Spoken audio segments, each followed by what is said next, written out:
Hi, my name is Lauren, and I'm an American living in China, which is why my whiteboard is so extra cute. Today, I'm going to attempt to draw a summary of my life. When I was in the womb, my mom was finishing college and working full-time. She said we used to listen to a lot of music together on our commutes, which might be why I like music so much. I was born way past my due date on September 7th, 1990 in Anaheim, California, where both my parents grew up. My parents said I was all swollen and angry looking when I came out, like a boxer who lost a fight, and I weighed 9 pounds, 15 ounces.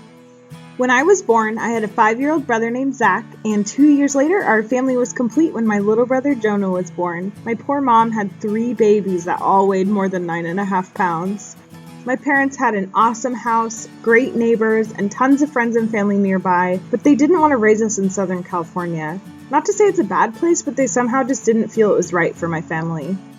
So in 1994, my parents took a huge risk and moved our entire family to a small island town in Northwest Washington called Anacortes. My dad had a job set up beforehand, but after moving a dog, a cat, a hamster, and 3 kids 1,200 miles north, the job fell through and both my parents found themselves jobless in an unknown place. I remember asking my mom about this a few years ago, and she said something like, of course we were scared, but it was also one of the best times in our lives because we got to be home with our kids. I think this was a really formative time, and we grew closer as a family, being away from everyone we knew. My childhood is filled with memories of imagination-fueled adventures in the backyard with Jonah, trips to the beach to hunt for cool rocks with my mom, checking out mountains of books from the public library, and snuggling up in front of the TV with hot cocoa after a cold day outside. The older I get, the more grateful I become for the amazing childhood that my parents provided me with. I honestly had no idea that we were in a rough spot financially because my memories are so full of love, play, creativity, and adventure. I went to preschool in the mornings at our church, and it only lasted a year before my parents pushed me into kindergarten just a tiny bit early. I was about a week from the age cutoff, so they had to convince the school I was ready. On my first day of kindergarten, I cried like a big baby and refused to let my mom leave. My teacher asked if I wanted to come sit next to this really nice girl near the front of the classroom named Elizabeth. Elizabeth and I ended up becoming best friends really quickly. We had every single class together from kindergarten through 6th grade and stayed close through most of high school. I always liked school and I found it really easy, probably because my parents incorporated so much education into our home lives. Outside of school, I did a ton of different sports. At different points, I tried basketball, soccer, softball, bowling, cheerleading, volleyball, hockey, and basically anything else I could sign up for. After a while, soccer and softball became my main too, and my dad even coached some of my teams. I also did Girl Scouts, and my mom was my troop leader, so my parents were always really involved, which I thought was awesome. In the summer between 3rd and 4th grade, my parents bought a house closer to our schools and right next to a huge area of gorgeous forest land filled with trails for hiking and biking and even a lake to kayak in. Later on, we got a puppy too and named him Jake. In 4th grade, we started doing music class in school, and I learned to play the recorder. By 5th grade, I was getting pretty good at it, and I was begging for a real instrument. In 6th grade, my parents found out about this guy in Anacortes who had a collection of clarinets that he lent out to students for just a small deposit. I got my hands on one of his clarinets, and thus began my band geek phase. In 8th grade, I learned the flute and was alternating between 2 instruments. I even had a really old tape recorder at home, and I would use it to play duets with myself. Besides my friend Elizabeth, my best friends were a group of neighborhood boys.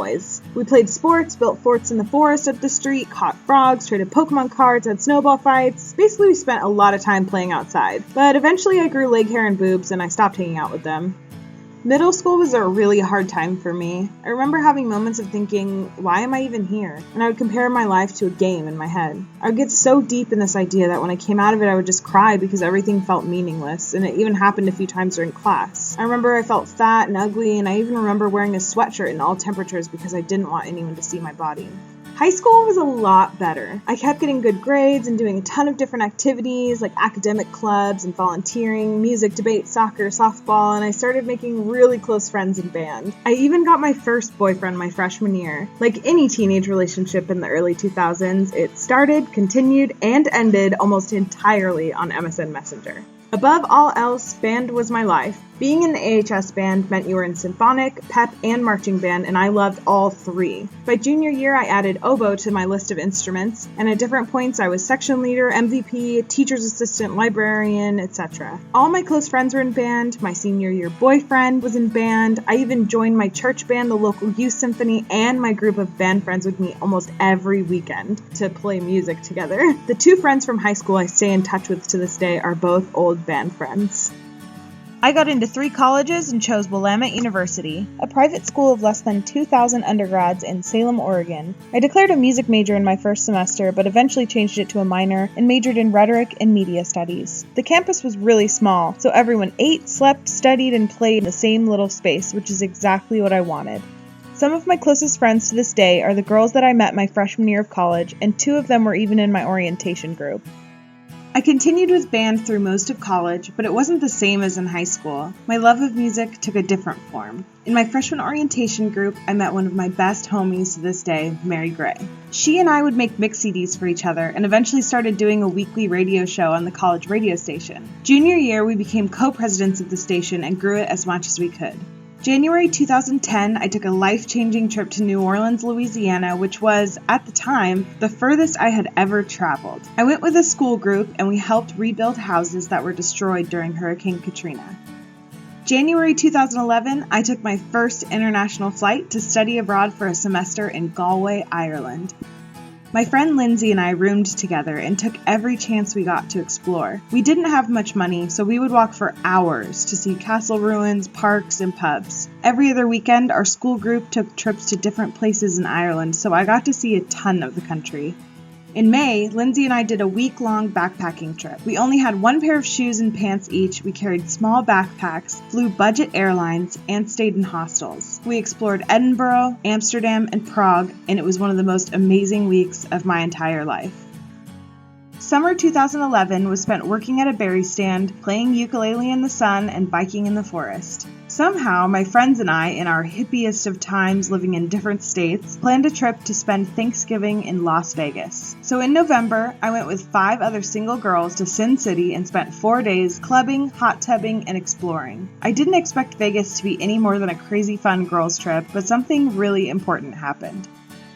Sometime around, let's say, 2 a.m. on November 26, 2011, 2 really drunk single guys stumbled into 6 really drunk single girls on a Las Vegas street corner. One of the guys started chatting us up, and then they followed us across the street. We had already been to 2 clubs, and we were headed to meet a promoter we had met a few nights earlier who was going to get us into a club for free. We didn't pay much attention to the 2 guys and told them we could hang out if they got in the club, but if not, we really didn't care.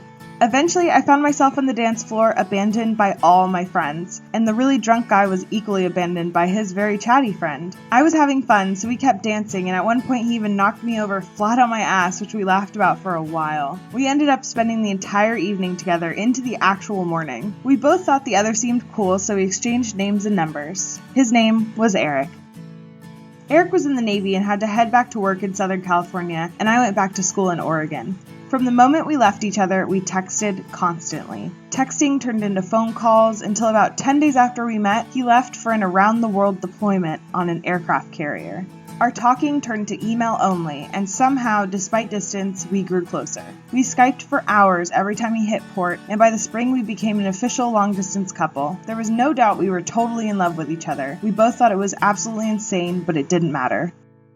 Senior year, my huge group of crazy beautiful Kesha-obsessed friends formed a Kesha cover band called Justina Bieber's. One of my absolute favorite life memories are the days we auditioned for the campus music festival and the day we performed on stage. There was a ridiculous amount of glitter and it was glorious. A handful of people from our group of friends decided we wanted to graduate barefoot, so we did. We had spent a lot of college walking around campus barefoot, so it only felt right. I graduated from Willamette U with really good grades, amazing friendships, and no idea what was next.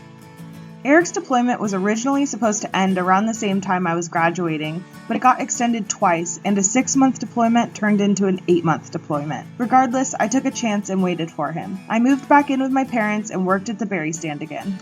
In August 2012, Eric was home from deployment, staying with his family in North Carolina. He bought me a plane ticket and I flew out to re-meet him and meet his family all in one intense week. I loved his family immediately and we fell even more in love with each other.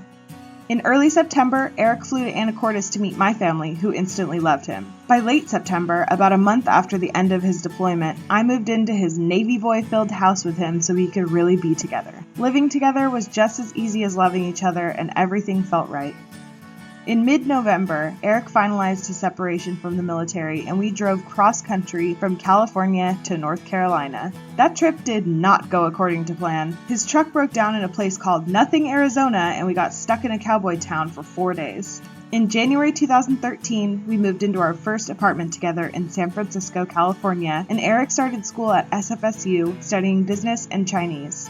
Within a month, I found a job as a salesperson at Nordstrom to bring in some extra income while I looked for a place to start my career. In late March, we adopted an 8-week-old puppy and named him Abraham, our first baby. We love him so much. Summer 2013, I got a second job on the promotions team at a major SF radio station. I got to work concerts, help run meet and greets, and I absolutely loved it. Fall 2014, I became the social media coordinator for a local startup company and got to quit my job at Nordstrom. This job led me to an even more exciting position later on in spring 2015 as the promotions coordinator at a big radio station. My bosses were the most amazing bosses you could ever imagine, and I felt like I was really working in my field. On November 26, 2014, our 3-year Vegas-versary, Eric proposed in our apartment kitchen, and it was perfect. Of course I said yes. Around this time, we got close to a really awesome friend group and started hanging out together as often as we could, so life was getting better and better for Eric and I. On September 5th, 2015, we had a small, intimate, tear-filled wedding ceremony, followed by a boozy reception, all at a gorgeous old conservatory in San Francisco. The whole thing was budget and DIY, so parts of it were stressful for me and the family and friends helping, and if I had a magic wand, there are a few things I'd go back and change, but above all else, we felt so much love that day from our friends and family, and it was beautiful. In December 2015, we got some pretty insane news. Eric was accepted into a prestigious study abroad program in Nanjing, China. As much as I was in love with my life in San Francisco, my paycheck could in no way afford for me to continue living on my own there. Living in China sounded like a once-in-a-lifetime chance, and Eric and I had done enough long distance for a lifetime, so after a lot of thought, I decided to go with him. At the beginning of 2016, we moved out of our apartment, transitioned Abraham into a new routine with my parents in Anacortes, and left for China. Life in China is certainly not as easy as life in the US, and I'm sad to have left my awesome radio job, but I feel so lucky to have this rare chance to experience life on the other side of the world, and of course to be with my husband and best friend. So what's next? We go back to the States in December of this year, back to San Francisco in January, and then Eric will graduate in May. After that, it's a lot more vague, but we kind of have an idea of what we want. We want a house, we want financial security, we want another dog, and we're hoping for a blue-nosed pit bull. And of course, babies. Be sure to subscribe to my YouTube channel to stay up to date on our adventure. Thanks for watching. Talk to you soon.